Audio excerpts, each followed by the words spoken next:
एक बार एक कन्या के पिता ने शर्त रखी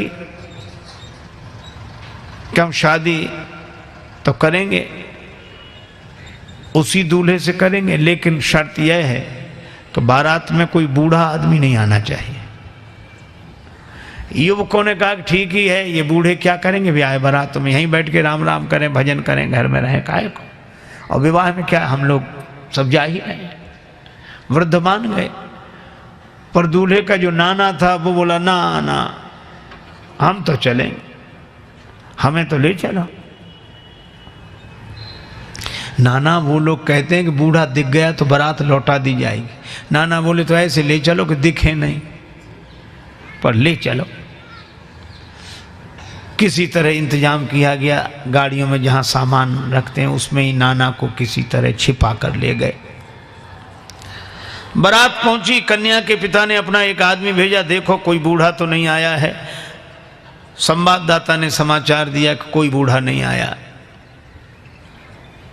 तो कन्या के पिता ने एक शर्त रखी कि हम विवाह के लिए तैयार हैं, पर बारातियों को हमारी एक शर्त पूरी करनी पड़ेगी। गांव के बाहर जो नदी बह रही है उस नदी में पानी की जगह शुद्ध दूध बहाओ तो हम विवाह करेंगे। अब बहुत अकल लगाई लड़कों ने, नदी में पानी की जगह शुद्ध दूध, इम्पॉसिबल, असंभव। तो कहा चलो बारात वापस ले चलें। बारात वापस लौटने लगी। किसी ने कहा बारात तो लौट ही रही, नाना के काहे को प्राण ले रहे हो, बाहर निकाल ले। नाना से कहा कि निकल आओ। नाना बोला क्या बात है, वो कहा अब तो बारात ही वापस जा रही है। कहा क्यों? कहा वो कहते हैं कि नदी में पानी की जगह शुद्ध दूध बहाओ। नाना मुस्कुराया कि छोटी छोटी बातों पे कहीं बारातें लौटती हैं। लड़के बोले नाना दिमाग खराब है, छोटी बात है, इतना दूध कहाँ से आवे और नदी में, और ये और फिर शुद्ध कैसे रह जाएगा, दूध पानी में डालोगे तो ये।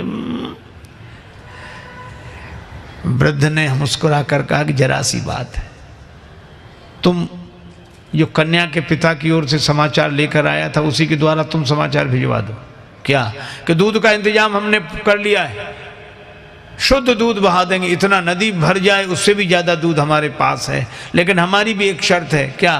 कि नदी का पानी खाली तुम करा दो, दूध हम बहा देंगे। कन्या के पिता के पास खबर गई कि वो कहते हैं कि नदी का पानी खाली तुम कराओ, दूध हम बहा देंगे। कन्या का पिता बोला जरा अच्छी तरह छानबीन करो, बारात में जरूर कोई बूढ़ा आया है, नहीं तो।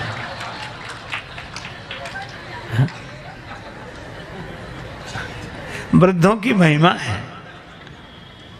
देखो आज के समय की एक घटना सुनाऊं। एक बार क्या हुआ, रेलगाड़ी के एक डिब्बे में कुछ नवयुवक विद्यार्थी चढ़े, लड़के 10-12 लड़के, और संयोग की बात वो डिब्बा खाली था। एक बूढ़ा आदमी किनारे सीट पर बैठा अपनी माला लिए राम राम राम राम राम राम कर रहा है, और लड़के देखा।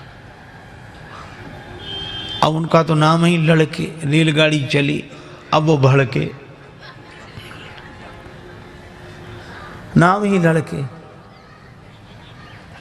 जहाँ जाए वहाँ से लड़के आए, घर में रहें तो लड़के, बाहर जाएं तो लड़के, इससे लड़के उससे लड़के। अब रेलगाड़ी चल रही थी, वो 10-12 लोग लड़के बोले कि बड़े बोर हो रहे, कुछ करो। कहा इसमें क्या करोगे, बैठे रहो आराम से। कहा नहीं कुछ तो करो। कहा क्या करें? कहा जंजीर खींचो, गाड़ी रोको।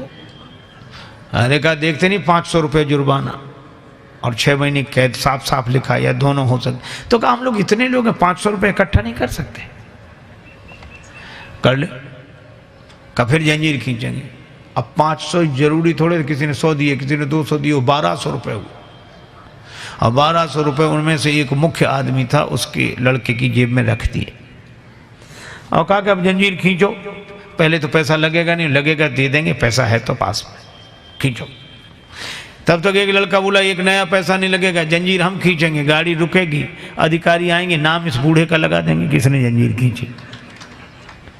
अब बूढ़ा बेचारा बहुत हाथ जोड़े कि भैया हमने आपका क्या बिगाड़ा बच्चों, हमें काहे को, अरे ऐसा मत करो।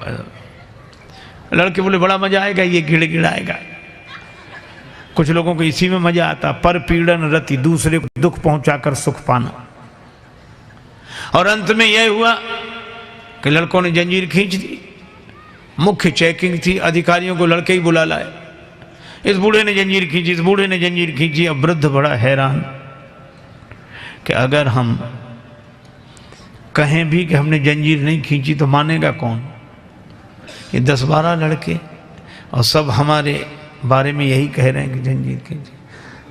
तो उसको भगवान ने ऐसी प्रेरणा दी, अधिकारी ने डांटते हुए कहा कि तुम वृद्ध होकर शर्म नहीं लगती, जंजीर क्यों खींची? बूढ़ा बोला, साहब जंजीर तो खींची पर मजबूरी में खींची। क्या मजबूरी थी? हमारे पास 1200 रुपए थे, इन लड़कों ने छीन लिए, इसकी जेब में रखे। अब तो बूढ़े के सामने ही गिने गए थे रुपए और रखे गए। अधिकारियों ने जो देखा तो उसकी जेब में रुपए मिल गए। ईमानदारी का जमाना था, बूढ़े को 1200 रुपए मिले और शाबाशी दी गई कि बड़ा साहस का काम किया, बहादुरी का काम किया। अब लड़के एक दूसरे का मुंह देखेंगे, ये तो हम सोचते ही नहीं थे। वृद्ध को तो 1200 रुपये मिले, लड़के पकड़ गए। अगले स्टेशन पर गाड़ी रुकी तो पुलिस वाले लड़कों को पकड़ के ले जा रहे थे। तो खिड़की के पास से निकले तब बूढ़ा अपनी सफ़ेद दाढ़ी पर हाथ घुमा के बोला, ये बाल ऐसे ही थोड़े सफ़ेद हो गए, बड़े आए थे हमको फंसाने के लिए। तो ये कहानी है, पर ये कहानी भी संकेत देती है कि वृद्ध के पास जो अनुभव होता है वह युवक के पास नहीं होता। ये बात अलग है कि अनुभवी वृद्ध के पास शक्ति, सामर्थ्य, जोश, उत्साह नहीं होता, वो युवक के पास होता है। तो युवक अपने उत्साह का उपयोग वृद्धों के अनुभव के आधार पर समाज और राष्ट्र के निर्माण में करे, यही हनुमंत कथा का संदेश है।